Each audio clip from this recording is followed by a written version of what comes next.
सदियों से बाबा साहब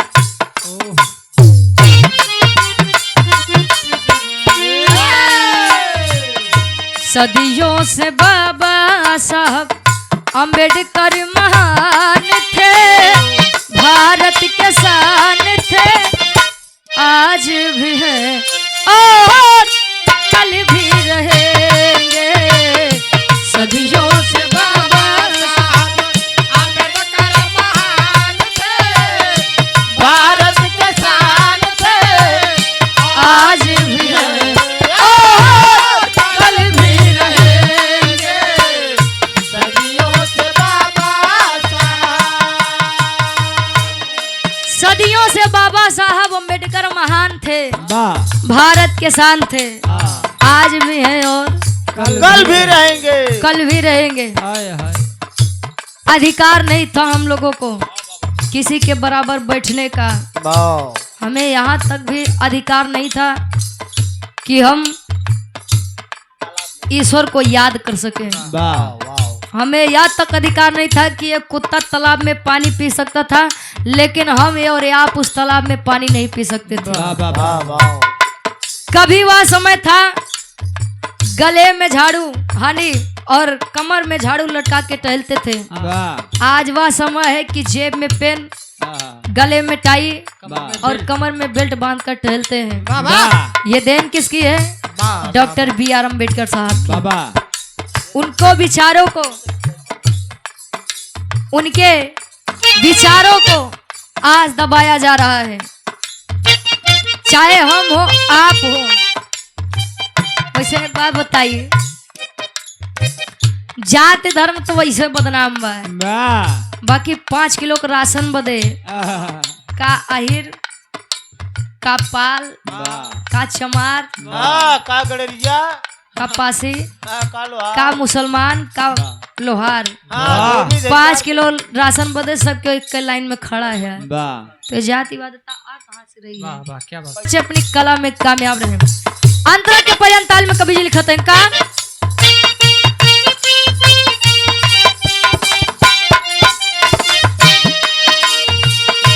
जन्म गर भीम नहीं लेते जहां में हम नहीं होते।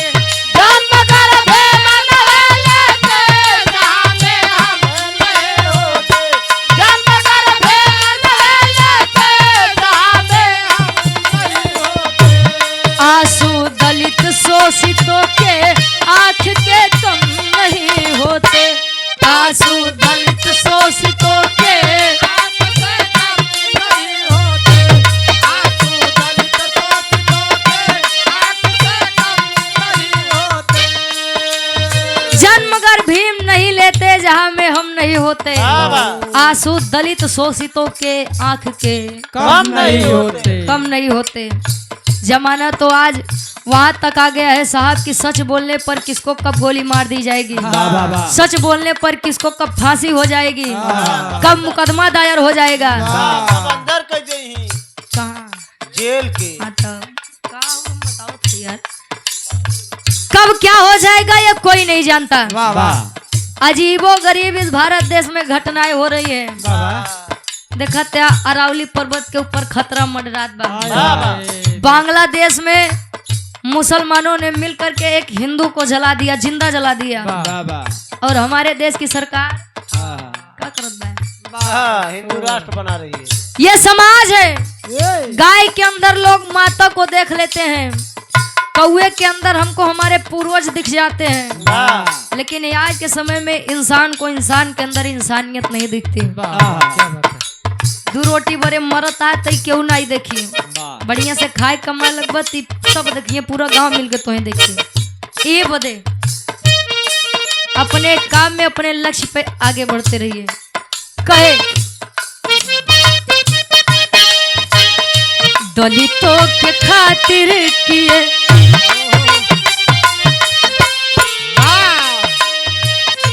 दलितों के खातिर किए खुद को कुर्बान थे, भारत के शान थे, आज भी है और कल भी रहेंगे। दलितों के खातिर किए खुद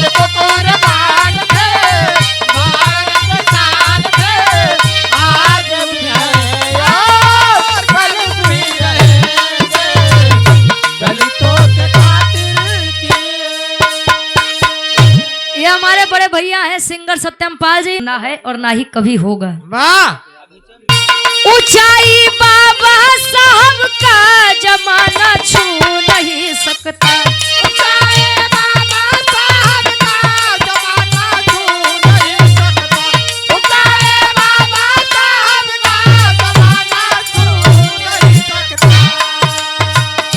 साहब कांसी राम जैसा कोई भी हो नहीं सकता। साहब कांसी राम जैसा कोई भी हो नहीं सकता।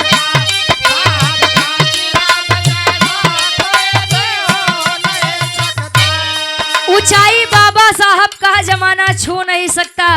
साहब कांसी राम जैसा कोई भी हो नहीं सकता। घंटी दो जगह बजती है, जानते हैं कहाँ कहाँ? पहली घंटी स्कूल में बजती है और दूसरी घंटी मंदिर पर बजती है। अभी आप लोग निर्णय के लीजिए कि आपका बच्चा मंदिर की घंटी बजाएगा या स्कूल विद्यालय जाकर के अच्छी और शिक्षा ग्रहण करेगा। पहले के लोग कहाँ बेटवा पढ़वा लिखवा तब जनवा, आज के लड़का मंदिर मस्जिद जाए तिलक चंदन लगाई के देखा था अयोध्या वाले के लाख रुपया तब पंडा लोग के बतावा पेमेंट बा वेतन बा। अब हम नहीं समझे जब उनका लोग का सन्यासे लेक बा तिरुपीवा लेक करी है का ये लोग CBY पब्लिक स्कूल से गार्जियन जी, अच्छा मैनेजर साहब, हमारे गार्जियन जी, प्रबंधक साहब, ये संजय यादव जी 151 रुपए तक सम्मान किए। चरणों में कोट कोट नमन है, आशीर्वाद के चार है। आखिरी लाइन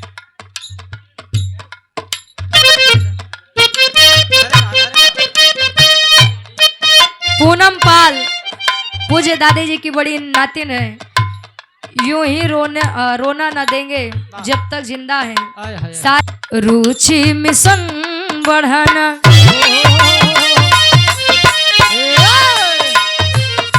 रुचि मिशन बढ़ाना, जिनके अरमान थे, जिनके अरमान थे आज भी हैं और कल भी रहेंगे।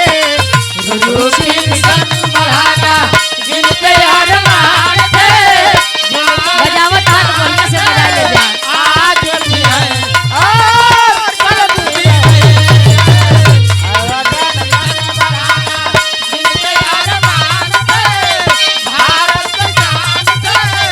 आज भी है और कल भी रहेंगे।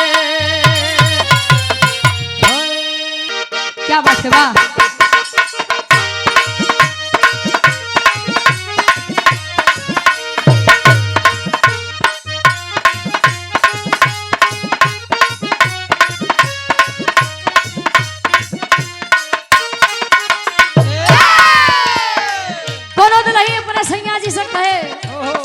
और ये रात सबके जिंदगी में आती है, मत जाना तो ज्यादा बढ़िया बात। दुल्ही अपने सैया जी से कहेगा, चुड़िया चट चट तोड़ला हमारे नरम कलैया मरोड़ के मनवाए राजा जी। चुड़िया चट चट तोड़ला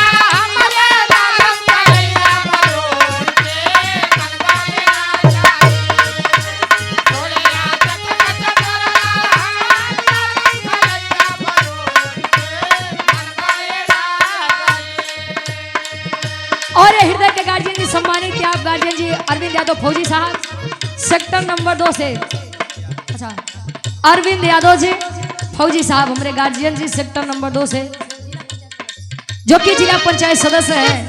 देश की सेवा हमारे गार्जियन जी करके गार्जियन जी हमारे सुंदर माला 500 रुपए देकर सम्मान किए, आशीर्वाद के सारे।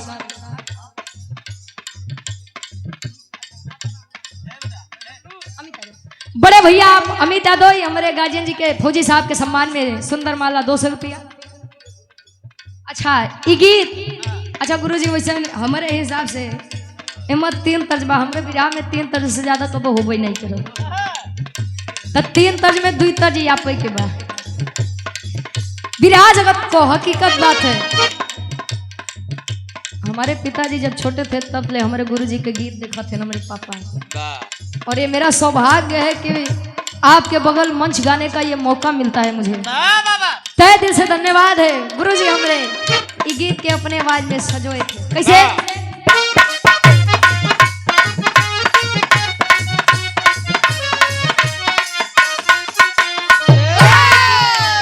चुड़िया चट चट तोरला हमारे नरम कलैया मरोड़ के मनवाए राजा जा, आई हो मनवाए राजा जा, अब का खाटी के पाटी तोड़ के मनवाए राजा जी, अब का खाटी के पाटी तोड़ के मनवाए राजा जी, अब का खाटी के पाटी तोड़ के मनवाए राजा जी।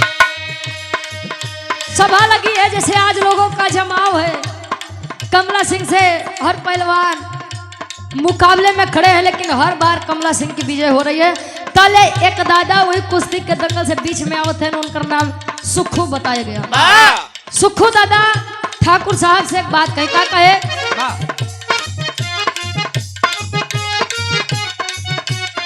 कहे सभा में सुखू दादा बोलल कहिया एक बयान हो, पागल बजन ताया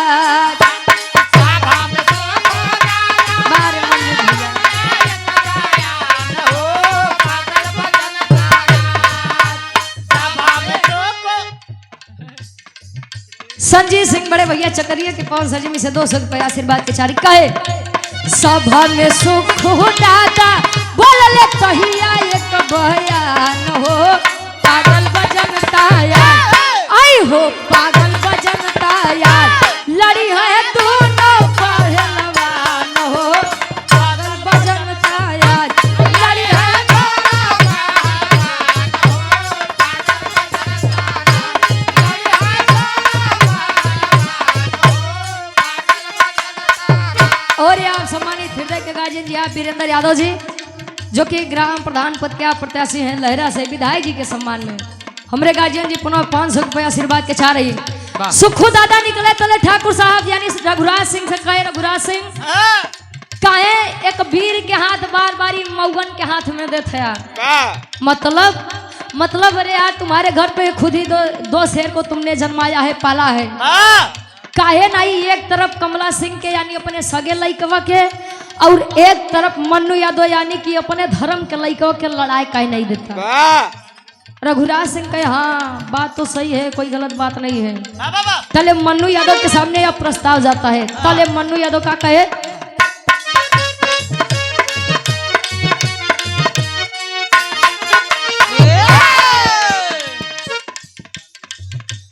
कोनिया से आप कालू यादव जी हमारे गार्जियन जी 100 रुपया आशीर्वाद के चारी। कहे बोला मन्नू यादव तब ठाकुर के समनवा,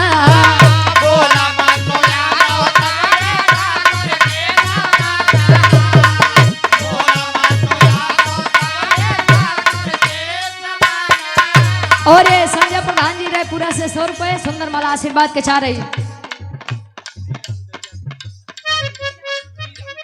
जी राम बाबूजी हमारे दरियापुर से 200 रुपए का सम्मान है, आशीर्वाद के चाह रही। और सम्मान के कड़ी में आप संजीत सिंह जी चकरिया की 65 से, अच्छा यस के पब्लिक स्कूल के डायरेक्टर साहब, हम चाहेंगे कि आप मंच पर आइए, मंच आपका स्वागत और सम्मान करता है। कहे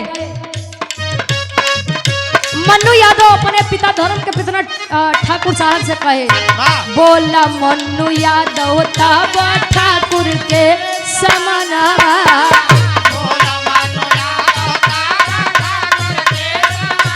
क्या बात है।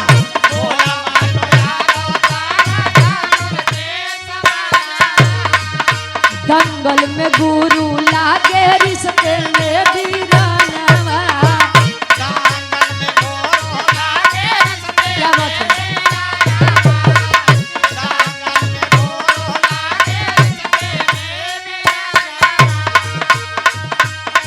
मन कैले मन्नू का टूटल यार मान हो पागल बजनता यार आई हो पागल बजनता यार लड़ी है दोनों पहलवान हो पागल बजनता यार लड़ी है दोनों पहलवान हो।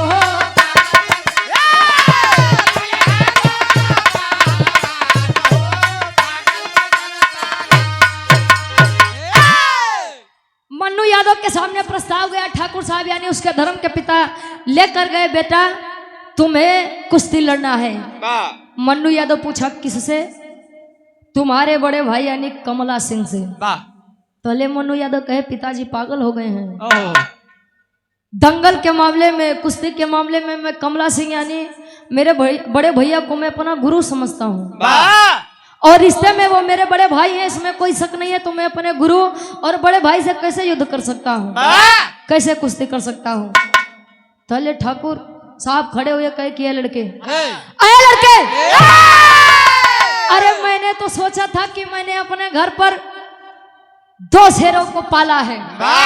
अरे तरस तो मुझे अपनी उस पत्नी शारदा देवी पर आता है जिसने एक बेटे को शेर और एक बेटे को गीदड़ बनाया।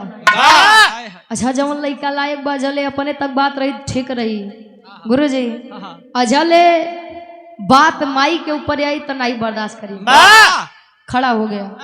अरे पिताजी, अरे पिताजी ऐलान करवा दीजिए कमला सिंह से कुश्ती करने के लिए मन्नू यादव तैयार है। कहा वो कैसे ही हमारे गुरुजी वाली गीत लगत बा फिर से।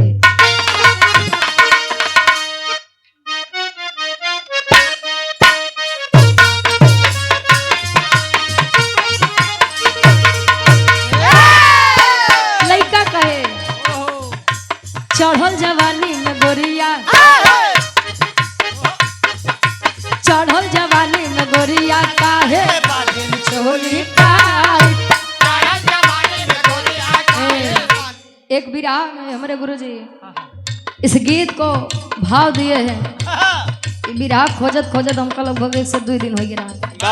आई गीत इंस्टाग्राम पे, फेसबुक पे, यूट्यूब पे बड़ा रील बनी बा गुरुजी, और ये लाइन हकीकत में दिल को छूती है।